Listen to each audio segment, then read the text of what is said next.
চলুন এই ধারণাটা একটু অনুসন্ধান করে দেখি যে রোজা কিভাবে একজনকে তাকওয়ার দিকে পরিচালিত করে, আল্লাহ সম্পর্কে সাবধান করে এবং তার অসন্তোষ থেকে নিরাপদ থাকা। খুব সহজে বলছি, আমি জটিল কোনো আলোচনা তুলে ধরব না। আজকে পাণ্ডিত্যপূর্ণ হওয়া আমার লক্ষ্য নয়।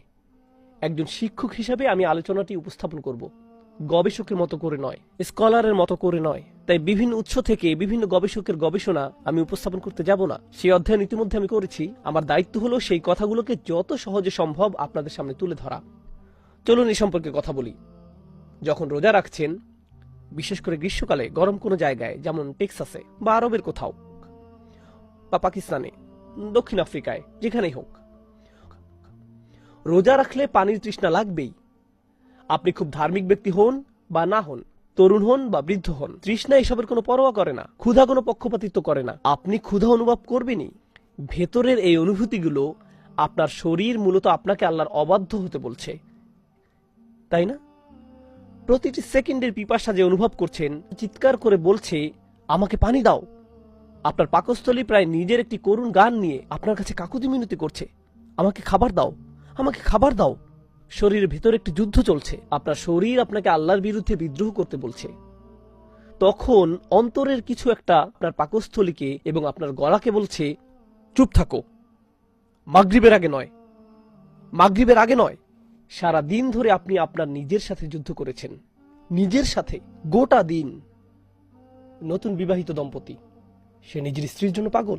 তার দিকে তাকিয়েই আমি এখন কি করব? মাগরিবের আগে নয়, আমি নিজেকে নিয়ন্ত্রণ করব, কারণ আমি রোজা রেখেছি। সবচেয়ে শক্তিশালী কামনা হলো সহবাস, এবং সবচেয়ে মৌলিক প্রয়োজন ক্ষুধা ও তৃষ্ণা আল্লাহ সারা দিনের জন্য বন্ধ করে দিলেন। যদি আমি আর আপনি রোজা রেখে থাকি, তাহলে আমরা নিজেদের মৌলিক চাহিদা এবং শরীরের সবচেয়ে শক্তিশালী কামনাকে চূর্ণ বিচূর্ণ করে দিচ্ছি সারা দিন ধরে, শুধু আল্লাহকে সন্তুষ্ট করার জন্য, শুধু আল্লাহকে সন্তুষ্ট করার জন্য। প্রথমবারের মতো রোজা রেখেছে। 10-12 বছরের কোনো বাচ্চা প্রথমবারের মতো রোজা রেখেছে। সে নরম নরম মজাদার কিছু চকলেটের দিকে তাকিয়ে আছে, হাত দিয়ে একটুখানি নিল, আল্লাহর কথা মনে করে আবার রেখে দিল। এমনকি তারও তাকুয়া আছে। প্রতিবার এমনটি করার মাধ্যমে আপনি আল্লাহ সম্পর্কে সতর্ক থাকার অনুভূতির বিকাশ সাধন করলেন। এই অনুশীলন কেন গুরুত্বপূর্ণ?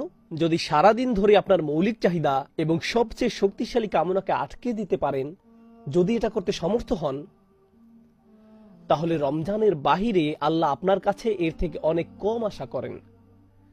রমজানের বাহিরে তিনি আসলে চান ওয়ায়ুহাররিমু আলাইহিমুল খাবায়েথ, তিনি তাদের জন্য শুধু নোংরা জিনিসগুলো নিষিদ্ধ করেন। এই ট্রেনিং ঠিকমতো গ্রহণ করলে আপনি খুব সহজেই আল্লাহর অন্যান্য আদেশ নিষেধগুলো পালন করতে পারবেন। ব্যাপারটা দারুণ।